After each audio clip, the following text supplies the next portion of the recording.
ఈ విజయం అన్నది నిజంగా భారతీయ జనతా పార్టీ కార్యకర్తలకి మేమందరం కూడా అంకితం చేస్తున్నాం. ఎందుకంటే పదవుల మీద అపేక్ష లేకుండా కేవలం పార్టీని బలోపేతం చెయ్యాలి అనేటువంటి ఏకైక భావనతోటి, అంకిత భావంతో వారందరూ క్షేత్రస్థాయిలో పనిచేసినటువంటి సందర్భంలోనే ఇంతటి అద్భుతమైనటువంటి ఫలితాన్ని మేము సాధించుకోగలిగామని చెప్పి విశ్వసిస్తూ ఈ విజయాన్ని ముందుగా భారతీయ జనతా పార్టీ కార్యకర్తలకి నేను అంకితం చేస్తున్నాను.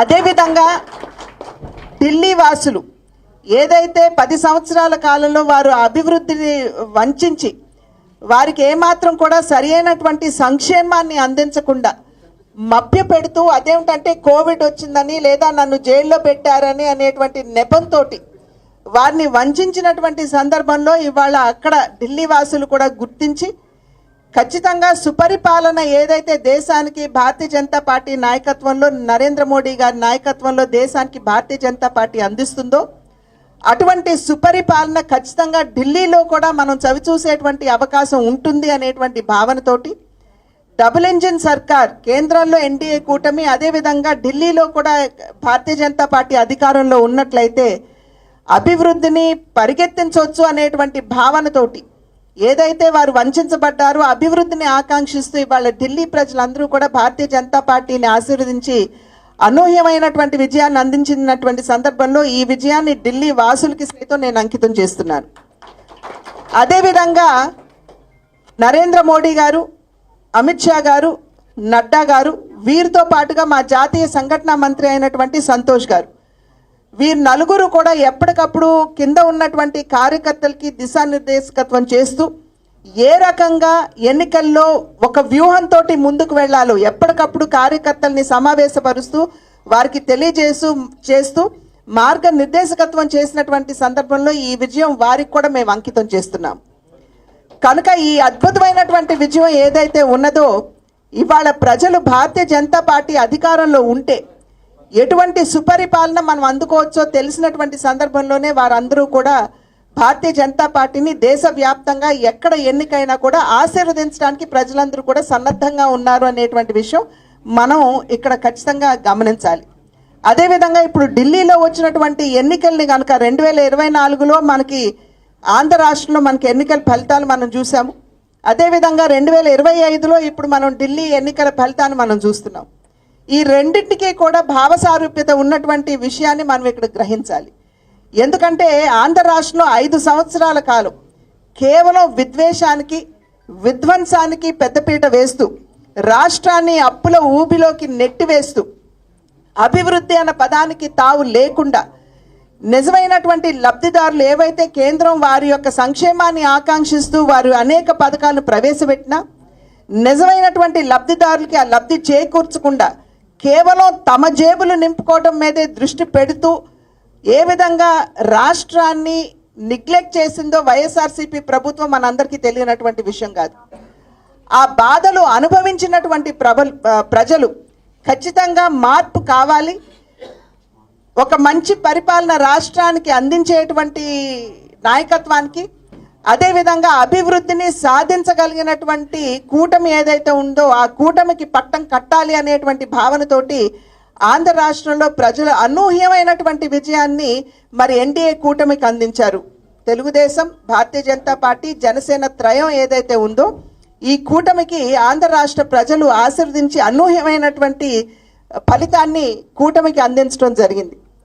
అదేవిధంగా ఢిల్లీ కనుక మనం చూసుకున్నట్లయితే 10 సంవత్సరాల కాలం ఆమ్ ఆద్మీ పార్టీ, ఆప్ అనేటువంటి పార్టీ అధికారంలో ఉన్నటువంటి సందర్భంలో అరవింద్ కేజ్రీవాల్ గారు వారు నిజంగా చాలా అవినీతి లేనటువంటి పరిపాలనని, ఆయన అవినీతికి అతీతమైనటువంటి వ్యక్తి, ఆయన ఎటువంటి అవినీతి లేనటువంటి సుపరిపాలనని ఢిల్లీకి అందిస్తూ అభివృద్ధి పదంలో ఢిల్లీని తీసుకుని వెళతారు అని చెప్పి భావించి 10 సంవత్సరాలు అరవింద్ వారిని ఢిల్లీ ప్రజలు మోసారు. కానీ వారికి సుస్పష్టంగా అర్థమైనటువంటి విషయం అరవింద్ కేజ్రీవాల్ గారు కూడా అవినీతికి అతీతుడు కాదు. ఏ విధంగా మద్యంలో మన రాష్ట్రంలో జరిగినటువంటి మద్యం స్కామ్ మనందరికీ తెలుసు. అదే రకమైనటువంటి మద్యం స్కామ్ అక్కడ జరిగినటువంటి సందర్భంలో అభివృద్ధి అనే పదానికి అర్థం లేనటువంటి పరిస్థితుల్లో అక్కడ రోడ్లు కావచ్చు, అదేవిధంగా ఈ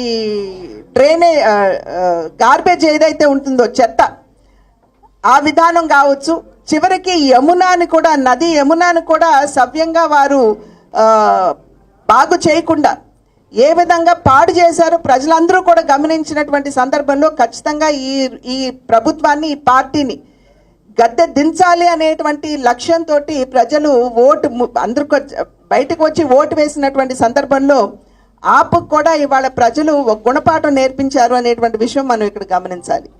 ఇందాక చెప్పారు, నిన్న మొన్ననే ఒక 3-4 రోజుల క్రితం నిర్మలా సీతారామన్ గారు దేశానికి బడ్జెట్ని ప్రవేశపెట్టడం జరిగింది. ప్రవేశపెట్టినటువంటి సందర్భంలో ఏదైతే రాజ్యాంగ స్ఫూర్తి ఉన్నదో, సమాజంలో అన్ని వర్గాల వారికి కూడా న్యాయం చేయాలి, అందరికీ సమాన అవకాశాలు ఇవ్వాలి అనేటువంటి రాజ్యాంగ స్ఫూర్తి ఏదైతే ఉన్నదో ఆ స్ఫూర్తికి అనుగుణంగానే నిర్మలా సీతారామన్ గారు అద్భుతమైనటువంటి బడ్జెట్ని ప్రవేశపెట్టడం జరిగింది. నిన్న మొన్నటి వరకు మధ్యతరగతి వారు మా గోడు ఎవరు పట్టించుకునేటువంటి వారు లేరు అనేటువంటి భావన, ఆందోళనలో వారు ఉన్నటువంటి సందర్భంలో మేము కేవలం ధనికులు లేదా పేదవారు కాదు, మధ్యతరగతి వారి మనోభావాల్ని కూడా మేము గుర్తెరుగుతాం అనేటువంటి భావనతోటి ప్రవేశపెట్టినటువంటి బడ్జెట్ని ప్రజలందరూ కూడా స్వాగతిస్తున్నారు. ఇక్కడ ప్రజలందరూ గమనించవలసినటువంటి విషయం, రాజ్యాంగాన్ని చేతపుచ్చుకుని, ఆ రాజ్యాంగ పుస్తకాన్ని చేతపుచ్చుకుని గాల్లో తిప్పుతూ మా జేబులో రాజ్యాంగం ఉన్నది అనేటువంటి ఒక అహంకార ధోరణి ఏదైతే కాంగ్రెస్ పార్టీ ప్రదర్శించిందో దాన్ని సుస్పష్టంగా ఇవాళ దేశ ప్రజలు దాన్ని యాక్సెప్ట్ చేయడం లేదు అనేటువంటి విషయం ముందు వారు గమనించవలసినటువంటి అవసరం ఉన్నది అని చెప్పి నేను తెలియజేసుకుంటున్నటువంటి విషయం. అదేవిధంగా డబుల్ ఇంజిన్ సర్కార్ అని మేము చెప్తున్నాం. ఇప్పుడు మనం బడ్జెట్ మీదకి వస్తే మరి ఒకసారి ఏదైతే దేశ ఆర్థిక పురోభివృద్ధికి చాలా అవసరమైనటువంటి రంగాలు ఉన్నాయో, అంటే వ్యవసాయం, మహిళలు, చిన్న మరియు లఘు పరిశ్రమలు, పెట్టుబడులు, వీటి మీద ప్రధానంగా నిర్మలా సీతారామన్ గారు దృష్టి కేంద్రీకరిస్తూ ఒక మంచి బడ్జెట్ని వారు ప్రవేశపెట్టినటువంటి విషయం మన ప్రజలందరూ కూడా గమనించారు అని చెప్పి మేము విశ్వసిస్తున్నటువంటి మాట. త్వరలోనే ఎక్స్క్లూజివ్గా బడ్జెట్ మీద మేము మళ్ళీ ఒక ప్రెస్ కాన్ఫరెన్స్ నిర్వహించడం అనేది జరుగుతుందని చెప్పి మీ అందరికీ కూడా నేను తెలియజేసుకుంటున్నాను. అదేవిధంగా డబుల్ ఇంజిన్ సర్కార్ ఏదైతే ఉందో, అంటే కేంద్రంలో కూడా ఎన్డీఏ కూటమి, అదేవిధంగా రాష్ట్రాల్లో కూడా ఎన్డీఏ కూటమి కనుక అధికారంలో ఉన్నట్టయితే ఏ విధంగా మనం అభివృద్ధిని సాధించుకోవచ్చో ఆంధ్ర రాష్ట్రం ఒక అద్భుతమైనటువంటి ఉదాహరణ అని చెప్పి మీ మాధ్యమంగా ప్రజలందరికీ కూడా నేను తెలియజేస్తున్నటువంటి విషయం. మొన్న అమిత్ షా గారు వచ్చినటువంటి సందర్భంలో వారు చెప్పారు, దగ్గర 3 లక్షల కోట్ల పెట్టుబడులు ఆంధ్ర రాష్ట్రానికి ఈ 7-8 నెలల్లోనే వచ్చినటువంటి పరిస్థితి. ఇవాళ చూసినట్లయితే అందరి మనోభావం కూడా మన వైజాగ్ స్టీల్ ప్లాంటు, అదేవిధంగా మన రైల్వే జోన్తో ముడిపడి ఉన్నటువంటి నేపథ్యం. ఆ సందర్భంలో విశాఖ స్టీల్ ప్లాంట్ని మొదటి నుండి కూడా భారతీయ జనతా పార్టీ యొక్క స్టాండ్ అదే. ఇప్పుడు కూడా అదే మాటని నొక్కి వక్కాణిస్తూ ఖచ్చితంగా వైజాగ్ స్టీల్ ప్లాంట్ని లాభాల్లోకి తీసుకురావాలి అనేటువంటి మాట ఏదైతే భారతీయ జనతా పార్టీ మొదటి నుండి చెప్తున్నదో దానికి కట్టుబడే ఇవాళ మళ్ళీ కుమారస్వామి గారు 11,440 కోట్ల రూపాయలు విశాఖ స్టీల్ ప్లాంట్కి వారు కేటాయించడం జరిగింది. అక్కడ ఇంకొన్ని చిన్న ఇబ్బందులున్నా వాటన్నిటి ఎప్పటికప్పుడు మంత్రి గారి దృష్టికి తీసుకుని వెళ్తూ వాటన్నిటినీ సవరించుకుంటూ ఖచ్చితంగా విశాఖ స్టీల్ ప్లాంట్ని లాభాల్లోకి తీసుకొచ్చేటువంటి బాధ్యత కేంద్ర ప్రభుత్వం తీసుకున్నది అని చెప్పి మీ అందరికీ కూడా నేను తెలియజేస్తున్నాను. అదేవిధంగా పోలవరం గత 5 సంవత్సరాల కాలంగా మనం చూసాం, కనీసం ఒక చిటికడు మట్టి కూడా పోలవరం మీద వేయినటువంటి సందర్భంలో ఎక్కడ పనులు అక్కడే ఆగిపోయినటువంటి విషయం మనందరికీ తెలుసు. పోలవరం అన్నది ఆంధ్ర రాష్ట్రానికి, తెలుగు ప్రజలకు కూడా జీవధార కనుక అటువంటి పోలవరాన్ని పరుగులు పెట్టించే దిశగా ఇవాళ కేంద్ర ప్రభుత్వం 12,500 కోట్ల రూపాయలు పోలవరానికి కేటాయించినటువంటి విషయం మనందరికీ తెలుసు. పనులు ఆగిపోయాయి అని చెప్పి మనం అందరం ఆందోళన చెందుతున్నటువంటి సందర్భంలో డయాఫ్రమ్ వాల్ దెబ్బతిని ఇవాళ దాని మీద కనుక మనం డ్యామ్ కట్టినట్లయితే నిలబడే అవకాశాలు లేవు అనేటువంటి ఆందోళన మన అందరి మనసులో ఉన్నటువంటి సందర్భంలో ఇవాళ కొత్త డయాఫ్రమ్ వాల్ పనులు కూడా ఇవాళ అక్కడ ప్రారంభమయ్యాయి అనేటువంటి విషయం మనం ఇక్కడ గమనించాలి. దానికి సంబంధించి 9,950 కోట్ల రూపాయలు కేంద్ర ప్రభుత్వం ఇచ్చినటువంటి విషయాన్ని కూడా ఇక్కడ గమనించాలి అని చెప్పి మీ మాధ్యమంగా ప్రజలందరికీ నేను చేస్తున్నటువంటి విజ్ఞప్తి. అదేవిధంగా నిన్న మొన్నటి వరకు 3 ముక్కల ఆట అన్నట్టుగా 3 రాజధానులు అని చెప్పి వైఎస్ఆర్సీపీ ప్రభుత్వం తెర మీదకి తీసుకుని వచ్చింది. కానీ అమరావతికి సంబంధించి అసలు అక్కడ ఎటువంటి పని చేయకుండా రాజధానిని నిర్వీర్యం చేస్తున్నటువంటి సందర్భంలో కేంద్ర ప్రభుత్వం మొదటి నుండి చెప్తూ ఉన్నది, మేము అమరావతి రాజధాని అన్న విషయానికి మేము కట్టుబడి ఉన్నాము అని 2014వ సంవత్సరం నుండి కూడా భారతీయ జనతా పార్టీ చెప్తూ వస్తున్నటువంటి విషయం. దాన్ని ఇవాళ నిజం చేస్తూ కేంద్ర ప్రభుత్వం 15,000 కోట్ల రూపాయలు మరి ఏషియన్ డెవలప్మెంట్ బ్యాంక్ మాధ్యమంగా ఇప్పించగా, అదేవిధంగా హడ్కో మాధ్యమంగా కూడా 11,000 కోట్ల రూపాయలు ఇచ్చినటువంటి విషయాన్ని రాష్ట్ర ప్రజలు గమనించే ఉంటారు అని చెప్పి మేము విశ్వసిస్తున్నటువంటి మాట.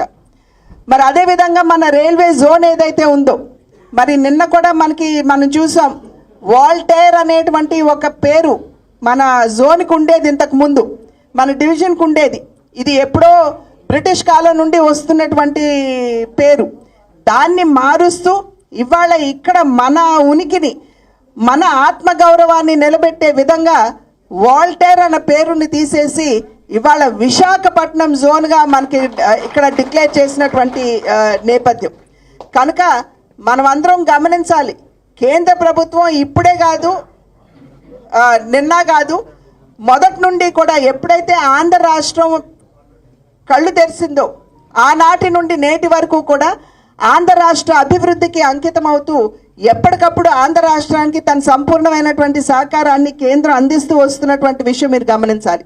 ఇవాళ మనం కొంతమేరకు వైఎస్ఆర్సీపీ అధికారంలో ఉన్నటువంటి సందర్భంలో రోడ్ల దుస్థితి మన అందరికీ తెలియనటువంటి విషయం కాదు. ఎందుకంటే మనం అందరం కూడా అదే రోడ్ల మీద తిరిగే వాళ్ళం కాబట్టి మనం ఎంత ఇబ్బందులు పడ్డామో మనందరికీ తెలుసు. కానీ ఇవాళ రోడ్లని సైతం మనం రిపేర్ చేసుకుంటున్నాము అని అంటే అది కేంద్ర ప్రభుత్వం అందిస్తున్నటువంటి సహకారం అని చెప్పి ప్రజలందరూ కూడా గమనించాలి.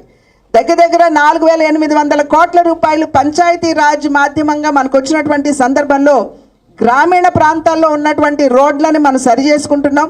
అదేవిధంగా ట్యాక్స్ డెవల్యూషన్ 42% ఏదైతే కేంద్ర ప్రభుత్వం ట్యాక్సులు కలెక్ట్ చేస్తారో ఆ 42% రాష్ట్రాలకు ఇస్తున్నటువంటి సందర్భంలో ఇవాళ అర్బన్ ఏరియాస్లో కూడా మనం రోడ్లు వేసుకునేటువంటి పరిస్థితి. త్రాగునీరు వసతి లేనటువంటి ఇళ్లకి ఇవాళ ప్రతి ఇంటికి కూడా కుళాయి మాధ్యమంగా నీరు అందించేటువంటి పని కూడా రాష్ట్ర ప్రభుత్వం చేపడుతున్నది అంటే అది కేంద్రం అందించేటువంటి సహకారం అని చెప్పి, విష్ణు గారండి, ఇది కేంద్రం అందించేటువంటి సహకారం అని చెప్పి మీ ప్రజలందరూ కూడా గమనించాలి అని చెప్పి అభ్యర్థిస్తూ, ఇందాక మరి నేను చెప్పినట్లుగా కొత్తగా పార్టీలో చేరినటువంటి వారు మాతో కలిసి అడుగు ముందుకు వేస్తూ పార్టీ రాష్ట్రానికి అందిస్తున్నటువంటి సేవ, అదేవిధంగా దేశానికి సైతం అందిస్తున్నటువంటి సేవ పట్ల అవగాహన పెంచుకుంటూ పార్టీ